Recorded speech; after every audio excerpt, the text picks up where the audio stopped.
अजय की शादी उस गांव की सबसे सच्ची और भोली लड़की अनन्या से हुई थी। अनन्या का परिवार गरीब था। पिता खेतिहर मजदूर, माँ सिलाई करती थी। लेकिन उनके संस्कार इतने गहरे थे कि गांव का हर आदमी कहता, अगर बहू चाहिए तो ऐसी। अजय की माँ सविता देवी को यह रिश्ता शुरू से ही पसंद नहीं था। उसका सपना था कि अजय की शादी उसकी भतीजी रीना से हो, जो पढ़ी लिखी, शहर में पली बढ़ी और उसके भाई की बेटी थी। सविता देवी के दिमाग में हमेशा यही चलता था कि अगर रीना इस घर में आएगी तो घर का मान बढ़ेगा और जायदाद भी अपने ही खून में रहेगी। लेकिन किस्मत को कुछ और ही मंजूर था। अजय के पिता, जो उस वक्त बीमार थे, ने कहा, मुझे अपने बेटे की खुशी चाहिए और मुझे लगता है अनन्या वही है जो इस घर में सच्चा सुख लाएगी। सविता देवी के चेहरे का रंग उड़ गया था, लेकिन उसने कुछ नहीं कहा। शादी हो गई और पूरे गांव में उसकी धूम मच गई। अनन्या के चेहरे पर खुशी की लाली थी, लेकिन सास की आंखों में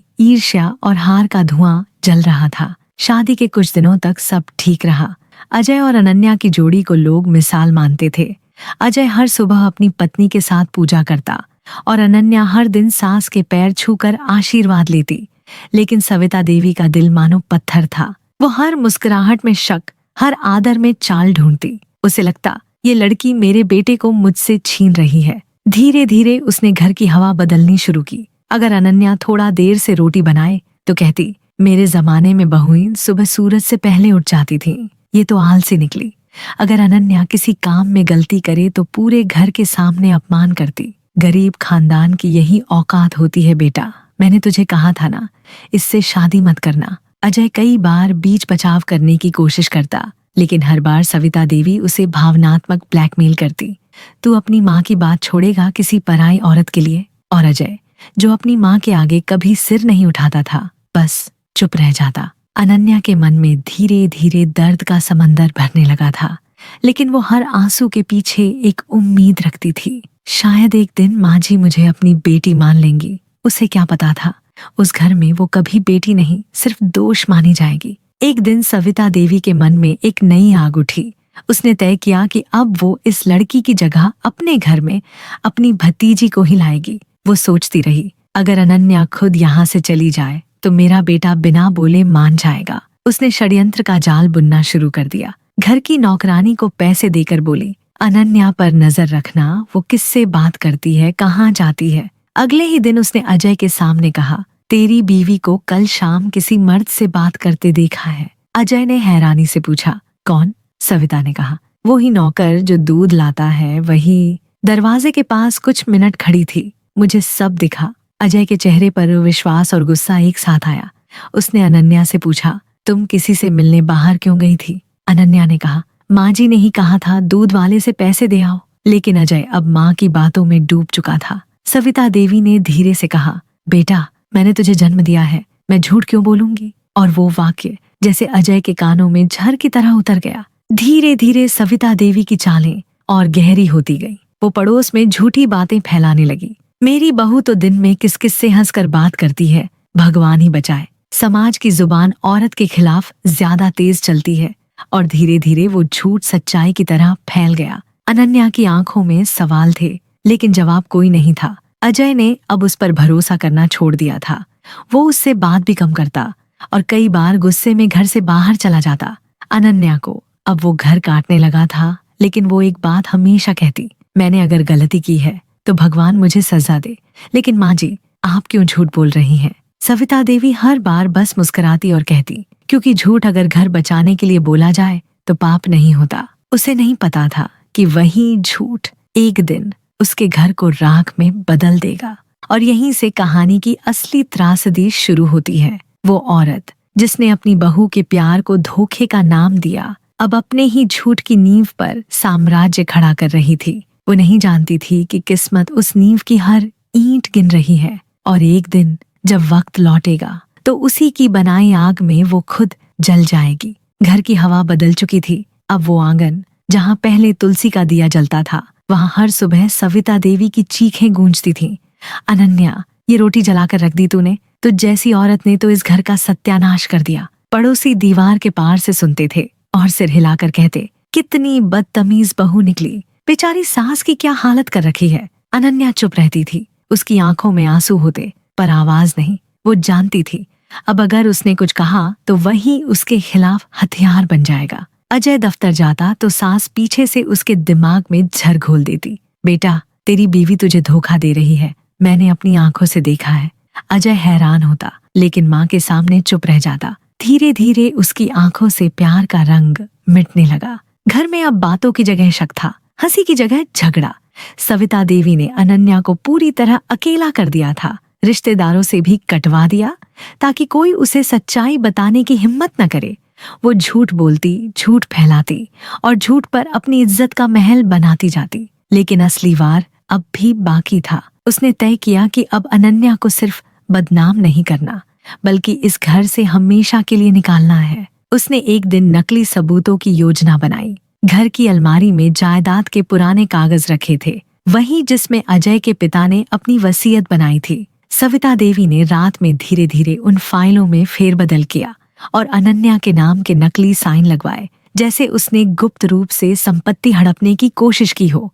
अगली सुबह वो चिल्लाई, देखो बेटा, मैंने इसे रंगे हाथों पकड़ लिया, इसने मेरे पति के पेपर बदल दिए। अजय ने अविश्वास से कागज देखे।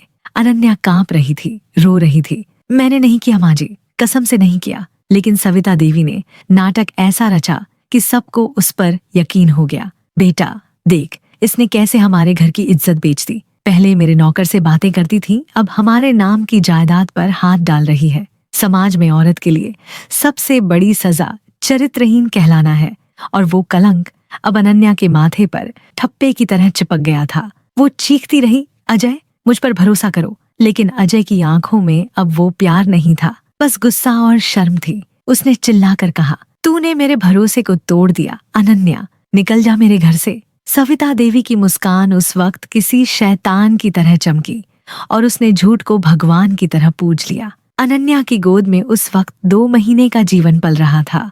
उसे खुद भी नहीं पता था कि वो गर्भवती है, लेकिन सास ने उसे बिना कुछ सुने, बिना किसी दया के घर से धकेल दिया। वो रोती हुई दरवाजे के बाहर गिरी, आंचल मिट्टी में सना हुआ, आंखें लाल, गला सूखा। सविता देवी अंदर से बोली, अब तेरे लिए इस घर में कोई जगह नहीं। जिस औरत में शराफत नहीं, उसके लिए मेरी चौखट भी गंदी हो जाएगी। और फिर दरवाजा बंद हो गया। अनन्या ने आकाश की तरफ देखा। भगवान, अगर मैं सच में निर्दोष हूं तो एक दिन ये घर उसी झूठ में डूबे जो उसने बोया है।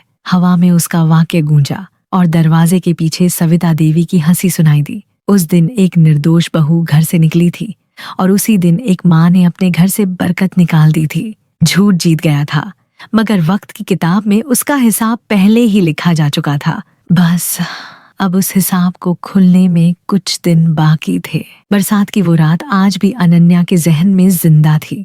जब सविता देवी ने उसे घर से निकाला, आसमान से पानी ऐसे बरस रहा था जैसे खुद भगवान भी उसके साथ रो रहे हों। वो भीगती हुई सड़क पर चली जा रही थी। किसी की आवाज नहीं, कोई सहारा नहीं। वो बस अपने पेट पर हाथ रखे बार बार फुसफुसा रही थी, मैंने कुछ नहीं किया भगवान, मैंने कुछ नहीं किया। अगले कुछ दिनों में उसका जीवन एक अंतहीन संघर्ष बन गया। माँ ने उसे गले तो लगा लिया, लेकिन पिता की आंखों में निराशा थी। बेटी, गरीब की इज्जत एक बार चली जाए तो वापस नहीं आती। अनन्या दिन रात बुखार में पड़ी रही और फिर एक सुबह उसने अपने भीतर हलचल महसूस की।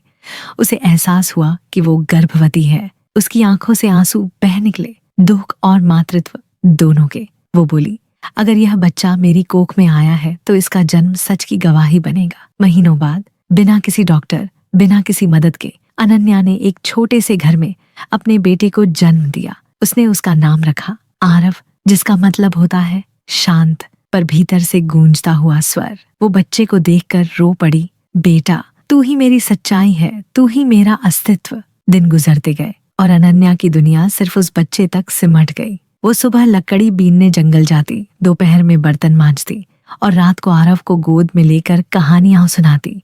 ऐसी कहानियां जिनमें कोई झूठ नहीं होता था। कभी कभी उसके पड़ोसी पूछते, बिटिया तेरा आदमी आता है मिलने? वो बस मुस्कुरा देती और कहती, वो वहां खुश है और मैं यहाँ सुकून में हूँ। लेकिन उस सुकून के भीतर एक जलता हुआ जख्म था जिसे वो किसी को दिखाती नहीं थी। वो जानती थी सविता देवी अब उस घर की रानी बनी बैठी होगी और अजय शायद अब भी अपनी माँ की बातों में डूबा होगा। उसे किसी से नफरत नहीं थी, बस एक उम्मीद थी, कभी न कभी सच्चाई सबके सामने आएगी। और फिर एक दिन गांव के मेले में उसे किसी ने बताया कि अजय की माँ अब बहुत इज्जतदार हो गई है और शायद अपने बेटे की दूसरी शादी की तैयारी कर रही है। अनन्या ने सिर झुका लिया, कुछ नहीं कहा। उसके अंदर से बस एक आह निकली, वो जो माँ मुझे अपनी बेटी नहीं मान सकी, भगवान करे उसे एक दिन मेरी हालत का एहसास हो। उसे नहीं पता था कि किस्मत उस प्रार्थना को उसी पल सुन रही थी। उधर सविता देवी का घर दिखने में स्वर्ग था, पर भीतर से खोखला। अजय की शादी अब उसकी भतीजी रीना से हो चुकी थी। रीना शहर से लौटी थी, बोलचाल में नजाकत, कपड़ों में शान और चेहरे पर वो बनावटी मिठास जो सविता देवी को भा गई थी। कुछ महीनों तक घर में रौनक रही। सविता देवी हर रिश्तेदार से कहती, अब मेरी बहू वो है जो मेरे घर का मान बढ़ाएगी। लेकिन धीरे धीरे रीना ने अपने असली रंग दिखाने शुरू किए। वो देर तक सोती, सास से बहस करती और अपने दोस्तों के साथ पार्टियां करती। सविता देवी पहले पहल कुछ कह नहीं पाई, लेकिन फिर उसे एहसास हुआ कि वो उस आग से खेल चुकी है जो अब उसके अपने घर को जला देगी। एक शाम रीना ने साफ कहा, माँ जी, ये घर अब मेरा है, हर फैसले में मैं बोलूंगी। सविता देवी का चेहरा फीका पड़ गया। जिस औरत ने अपनी पहली बहू की इज्जत मिट्टी में मिलाई थी, आज उसी के बनाए घर में अपनी आवाज खो रही थी।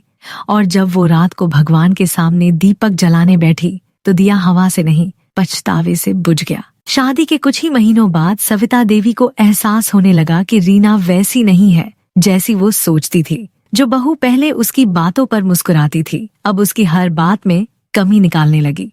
सुबह का नाश्ता अगर थोड़ा देर से बनता तो रीना कहती, माँ जी, आजकल आपकी उम्र ज्यादा दिखने लगी है, शायद आराम चाहिए। सविता देवी पहले तो इसे मजाक समझकर हंस देती, लेकिन धीरे धीरे उसे ये एहसास होने लगा कि ये मजाक नहीं, एक शुरुआत है, उसकी अपनी हार की शुरुआत। घर की चाबियां जो कभी उसके कमर बंद में बंधी रहती थीं, अब रीना के पर्स में रहने लगी। जो नौकर कभी उसकी आज्ञा सुनते थे, अब रीना के एक इशारे पर काम करते। रीना ने धीरे धीरे अजय के कानों में वही झर घोलना शुरू किया जो सविता देवी ने कभी अपनी बहू के खिलाफ घोला था। माँ जी सब चीजों में टांग अड़ाती हैं, वो पुरानी सोच की है, घर में अब हमें अपनी आजादी चाहिए। ये वही शब्द थे, वही वाक्य, बस बोलने वाला बदल गया था। फर्क बस इतना था कि अब सुनने वाली सविता देवी थी, वही सास जो कभी दूसरों की सच्चाई को चलती थी। सविता देवी अब भी सोचती थी कि वो सब संभाल लेगी, लेकिन उसे ये समझ नहीं आ रहा था कि वक्त उसके हाथ से निकल चुका है। एक दिन उसने रीना को समझाने की कोशिश की, बहू, घर की मर्यादा बनाए रखो, अजय से बहस मत करो। रीना ने ठंडी हंसी के साथ कहा, माँ जी, ये घर अब मेरा है, मर्यादा का मतलब मैं तय करूंगी। वो शब्द जैसे झर के तीर थे जो सीधे सविता देवी के सीने में जा लगे। जिस दिन सविता देवी ने अपने बेटे की पहली पत्नी अनन्या को झूठे आरोपों में धकेला था, उसी दिन उसने अपने जीवन का ये पल खुद लिखा था। अब रीना के हुक्म पर घर चलता और सविता देवी का वहां होना बस एक आदत बन गया था। एक बार अजय ने माँ से कहा, माँ, रीना आजकल बहुत तनाव में रहती है, आप थोड़ा उसे आराम से लें। सविता देवी मुस्कुरा दी, लेकिन अंदर ही अंदर टूटी। मैंने भी तो यही कहा था बेटा, अपनी पत्नी को आराम से लेना। पर अब वो बोल नहीं सकती थी। वो जानती थी अगर उसने एक शब्द भी कहा तो वही लोग जो कल तक उसकी तारीफ करते थे अब कहेंगे। पहली बहू से भी झगड़ा किया, अब दूसरी से भी। और उस दिन सविता देवी ने पहली बार महसूस किया कि कभी कभी गुनाह माफ नहीं होते, बस उनकी सजा टलती है। दिन बीतते गए और घर अब उसके लिए एक जेल बन गया। रीना ने धीरे धीरे सास के कमरे का ताला बदल दिया, कहने को सुरक्षा के लिए, पर असल में ताकि सविता देवी को अपने ही घर में पराई होने का एहसास हो। खाना अब रीना के आदेश पर मिलता। माँ जी, जो भी है रसोई में खा लीजिए, मैं बाहर जा रही हूँ। अजय अब ऑफिस से देर लौटता और माँ से नजरें चुराकर सीधा अपने कमरे में चला जाता। जिस औरत ने झूठ का इस्तेमाल दूसरों को नीचा दिखाने के लिए किया था, अब वो झूठ उसी के खिलाफ सबूत बन चुका था।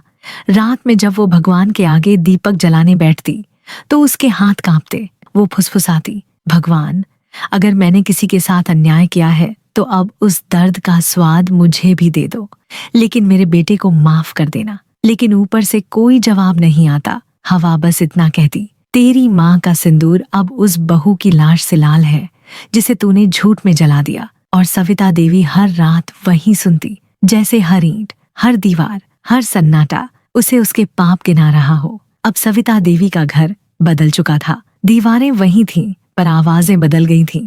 कभी जिन दीवारों पर उसके आदेश गूंजते थे, अब वहीं से रीना की हंसी आती थी। सुबह जब वो उठती तो रसोई में गैस पर चाय पहले से उबल रही होती, लेकिन उसके लिए नहीं। अब नौकर रीना के लिए ट्रे में चाय रखता और कहता, माँ जी, आप अपनी चाय खुद बना लीजिए। शुरू शुरू में उसे ये छोटी बात लगी, पर धीरे धीरे वही छोटी बातें उसके भीतर बड़ी चुभन बन गई। अजय अब अपनी माँ से बात करने से बचता। रीना के सामने वो हमेशा दबा हुआ रहता। सविता देवी सोचती, यही बेटा है जो पहले माँ के एक इशारे पर उठता था, अब मेरी आंखों में देखकर भी कुछ नहीं कहता। एक शाम वो पूजा कर रही थी, तभी बाहर से रीना की आवाज आई, माँ जी, पूजा भक्ति छोड़िए, कुछ काम कीजिए, लकड़ी खत्म हो गई है, खाना कौन बनाएगा? सविता देवी ने कांपते हुए जवाब दिया, मैं ले आती हूँ जंगल से। रीना हंस पड़ी, वाह माँ जी, अब तो आप काम की औरत बन गई। वो शब्द सुनकर सविता देवी के हाथ से थाली छूट गई। उसने धीरे से भगवान की मूर्ति उठाई और कहा, अब तो तेरा दिया भी बुझ गया प्रभु, अब मुझे किसी से उम्मीद नहीं। दिन ढलते गए और अब सविता देवी वही काम करने लगी थी जो कभी उसने अपनी बहू अनन्या से करवाए थे। लकड़ी बीनना, खुद का खाना पकाना और अकेले बैठकर रोना। हर शाम वो चौखट पर बैठी बाहर देखती रहती, शायद अजय लौटे और एक बार माँ कहे। लेकिन अजय अब शायद माँ शब्द से भी डरने लगा था। रीना ने धीरे धीरे उसका मन पूरी तरह अपने कब्जे में कर लिया था। वो कहती, अगर तुमने अपनी माँ को ज्यादा तवज्जो दी तो मैं इस घर से चली जाऊंगी। अजय के पास जवाब नहीं होता। सविता देवी सब सुनती, पर अब उसकी आंखों में आंसू भी नहीं बचते थे। उसकी झुर्रियों में वो सारे गुनाह दर्ज थे जो उसने कभी किए थे। अनन्या के खिलाफ, उसकी इज्जत के खिलाफ, उसकी मासूमियत के खिलाफ। वो हर रात एक ही दुआ करती, भगवान, अगर किसी के साथ मैंने अन्याय किया है तो मेरी ये हालत उसी की सजा है, बस मेरे बेटे को बचा ले। पर शायद भगवान भी चाहते थे कि वो अपने कर्मों को पूरा भुगते। और फिर वो दिन आया जब रीना ने आखिरी वार किया। एक सुबह झगड़ा हुआ। सविता देवी ने कहा, बेटा, ये लड़की तुम्हें मुझसे अलग कर रही है। रीना ने जवाब दिया, माँ जी, अब इस घर में मेरी मर्जी चलेगी, आपकी नहीं। आप अगर यहाँ रहेंगी तो रोज का तमाशा होगा। अजय ने थके हुए स्वर में कहा, माँ, कुछ दिन बाहर रह लीजिए, मैं बाद में ले आऊंगा। सविता देवी कुछ पल उसे देखती रही। वो चेहरा जिसे उसने बचपन से अपने आंचल में सुलाया था, अब उसे पहचान भी नहीं पा रही थी। बिना कुछ बोले, बिना कुछ कहे वो घर से निकल गई। वो नहीं जानती थी कि अब लौटकर उसी घर की चौखट पार नहीं करेगी। वो जंगल की ओर चल पड़ी, सिर पर पुरानी टोकरी, हाथ में लकड़ी उठाने का डंडा और दिल में वो भारीपन जो इंसान के पापों से भी ज्यादा दर्द देता है, पछतावा। रास्ते में लोग उसे पहचानते, पर कोई बात नहीं करता। सब जानते थे कि ये वही औरत है जिसने अपनी बहू को झूठे इल्जाम में घर से निकाला था। अब वक्त ने उसे वहीं पहुंचा दिया था जहां से उसकी कहानी शुरू हुई थी। उस दिन की दोपहर भी बाकी दिनों जैसी ही थी, सूखी, भारी और थकान से भरी। सविता देवी जंगल की पगडंडी पर लकड़ी बीनने निकली थी। उसके पैर अब कमजोर हो चुके थे, सांसें भारी थीं, लेकिन भूख और अकेलापन दोनों उसे आगे खींच रहे थे। सिर पर टोकरी, हाथों में कांटों के निशान और मन में वही दर्द कि शायद मेरा बेटा अब मुझे याद भी नहीं करता। सूरज सिर पर था, हवा गर्म थी और रास्ता सुनसान। वो एक पेड़ के नीचे रुकी, माथे से पसीना पहुंचा और भगवान का नाम लिया, हे प्रभु, ये दिन भी दिखाना था मुझे। लेकिन वक्त को शायद अभी भी उसकी परीक्षा पूरी नहीं लग रही थी। अचानक उसके पांव फिसले, टोकरी गिर गई, लकड़ियां बिखर गईं और वो जमीन पर गिर पड़ी। उसके पैरों के पास सरसराहट हुई। एक जहरीला सांप रेंगता हुआ निकला और बिना झिझक उसके टखने में डस गया। एक तीखी सिसकारी निकली। आह! वो चीख नहीं सकी, बस वहीं गिर गई। उसकी सांसें रुकने लगीं, आंखों के आगे अंधेरा छाने लगा। उसने धुंधली नजरों से आसमान की ओर देखा। भगवान, क्या यही अंत है मेरा? उसकी आंखों के कोने से आंसू निकले, शायद पछतावे के, शायद डर के। लेकिन उसी क्षण झाड़ियों में किसी के कदमों की आहट आई। वो थी अनन्या, वही बहू जिसे उसने कभी इस जंगल के रास्ते की ओर ही धकेला था। अनन्या लकड़ियां बीनते हुए आई थी। जब उसने देखा कि जमीन पर कोई गिरा है, वो दौड़ी, झुककर देखा और पल भर के लिए जड़ हो गई। माँ जी! उसके होंठों से धीरे से निकला। सविता देवी आधी बेहोश थी, लेकिन अनन्या की आवाज सुनते ही उसकी पलकें कांपी। उसने कांपते हाथों से अनन्या की कलाई पकड़ी और फटी फटी आवाज में बोली, तू यहाँ? अनन्या ने कुछ नहीं कहा, बस उसकी चोट की तरफ देखा, अपनी साड़ी का पल्लू फाड़ा और कसकर घाव पर बांध दिया। सविता देवी दर्द से तड़पती रही, पर उस स्पर्श में एक अनोखी करुणा थी। वही हाथ जिसे उसने कभी घर से धक्का देकर निकाला था, अब उसी के जहर को चूस कर बाहर निकाल रहा था। अनन्या ने अपने आंचल में उसका सिर रखा और बोली, माँ जी, आंखें मत बंद करना, मैं ले चलती हूँ घर। सविता देवी ने धीरे से सिर हिलाया, आंखों से आंसू गिरते हुए बोली, क्यों आई तू? मैंने तुझे मिटा दिया था। अनन्या के आंसू भी झरने लगे। माँ जी, आप माँ हैं, गलती हुई, पर माँ कभी पराई नहीं होती। वो उसे अपने घर तक ले आई, पानी पिलाया, पट्टी बांधी और आग के पास बैठकर उसके माथे पर हाथ रखा। जब सविता देवी को थोड़ा होश आया, उसने चारों ओर देखा। एक टूटी सी झोपड़ी, दीवारों पर बच्चों की तस्वीरें और सामने वही चेहरा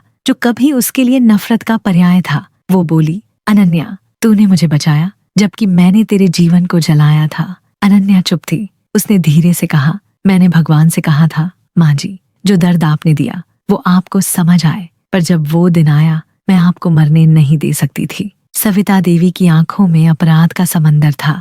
मैंने तुझे बेघर किया, झूठ बोला, तेरा नाम मिट्टी में मिलाया, और तू? अनन्या ने सिर हिलाया और कहा, माँ जी, भगवान सब देखता है, मैंने बदला नहीं लिया, बस सबक लिया। सविता देवी के गले से अब शब्द नहीं निकल रहे थे। उसने कांपते हाथों से दरवाजे की तरफ इशारा किया। वो बच्चा कौन है जो बाहर खेल रहा है? अनन्या ने मुस्कुराकर कहा, आपका पोता। सविता देवी ने एक पल को सांस रोकी और फिर टूटी आवाज में बोली, मेरे बेटे का। अनन्या की आंखों में आंसू छलक आए। हाँ माँ जी, जब आपने मुझे घर से निकाला तब मैं 2 महीने की गर्भवती थी। सविता देवी का चेहरा सन्न रह गया। उसने कांपते हुए हाथों से आरव को पास बुलाया। वो मासूम बच्चा जिसकी आंखों में वही मासूमियत थी जो कभी अनन्या की थी। उसने उसे सीने से लगाया और फूट फूट कर रोने लगी। बेटा, मैंने तेरी माँ के साथ बहुत बुरा किया, मुझे माफ कर दे। आरव ने मासूमियत से कहा,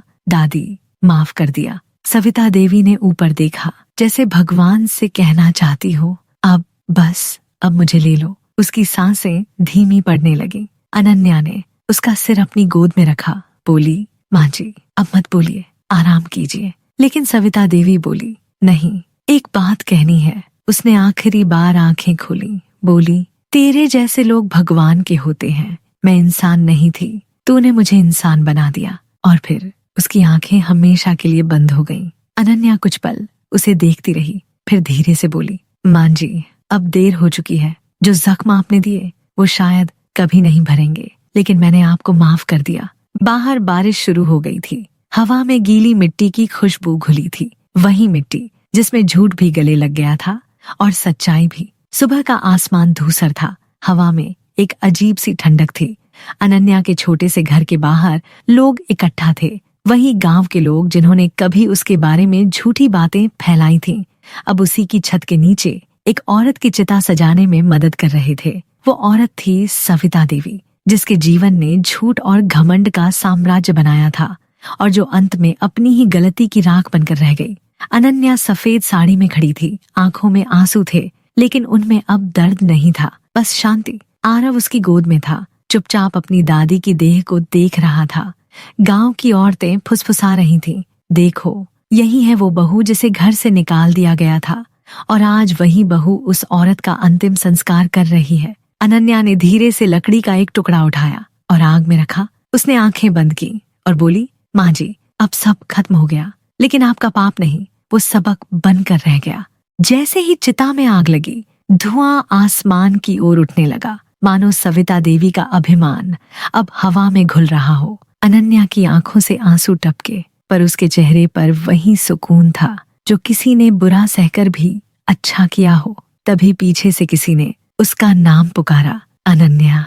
वो मुड़ी, सामने अजय खड़ा था, वही चेहरा, पर अब बुझा हुआ, थका हुआ। उसकी आंखें लाल थीं, होंठ कांप रहे थे। वो धीमे कदमों से आगे आया, बोला, मुझे सब पता चल गया है। रीना ने मुझे छोड़ दिया और सब कुछ लेकर चली गई। अब समझ आया कि माँ से ज्यादा गुनाहगार मैं हूँ। मैंने तुझ पर भरोसा नहीं किया और माँ के झूठ पर विश्वास कर लिया। अनन्या ने उसे देखा, उसकी आंखों में न गुस्सा था न प्यार, बस एक दूरी। वो बोली, अब जो कहना है देर हो चुकी है अजय, मैंने सब भुला दिया, लेकिन वो दिन नहीं जब आपने मुझे घर से निकाला था। उस दिन मेरी कोख में आपका बच्चा था और आज वो आपका बेटा यहीं खड़ा है। अजय के पांव डगमगा गए। उसने आरव की तरफ देखा। आरव मासूमियत से बोला, आप मेरे पापा हैं? अजय ने कांपते हुए सिर हिलाया और रो पड़ा। उसने अपने बेटे को सीने से लगाया, फिर अनन्या की ओर देखा। मुझे माफ कर दो, अनन्या ने शांत स्वर में कहा। माफ कर दिया, लेकिन भूलना आसान नहीं होता। माँ जी की चिता की राख तुम्हें याद दिलाती रहेगी कि झूठ किसी का घर नहीं बसाता, बस जलाता है। वो पल इतना भारी था कि हवा भी ठहर गई। अजय जमीन पर बैठा, हाथ जोड़कर अपनी माँ की चिता की ओर देखा और कहा, माँ, आपने गलत किया, लेकिन शायद आपको भी अपनी सजा मिल गई। मैं अब वो गलती नहीं दोहराऊंगा। अनन्या ने बिना कुछ बोले आरव का हाथ पकड़ा और धीरे धीरे चली गई। संध्या के वक्त चिता की आग बुझ चुकी थी। गांव की पगडंडी पर अनन्या और आरव के कदमों की आवाज गूंज रही थी। हवा में राख की गंध थी, पर उसमें सच्चाई की शुद्धता भी घुली थी। आरव ने पूछा, माँ, दादी अब भगवान के पास होंगी? अनन्या ने हल्की मुस्कान के साथ कहा, हाँ बेटा, लेकिन अब वो वहां झूठ नहीं बोलेंगी। आरव बोला, तो भगवान उन्हें माफ कर देंगे। अनन्या ने आसमान की ओर देखा, जहां आखिरी धुएं की लकीर सूरज के पीछे खो रही थी, और बोली, हाँ बेटा, भगवान माफ कर देता है, लेकिन इंसान को अपने कर्मों का हिसाब जरूर देना पड़ता है। वो दोनों दूर जाते रहे, माँ और बेटा, सच और माफी की दो परछाइयां जो अब झूठ की आग के पार निकल चुकी थीं। पर्दा धीरे धीरे काला होता है और स्क्रीन पर आखिरी लाइन उभरती है, कभी किसी मासूम की जिंदगी मत जलाओ, क्योंकि जब कर्म लौटता है तो वो सिर्फ आग नहीं लाता, वो इंसान के भीतर का सच भी जला देता है।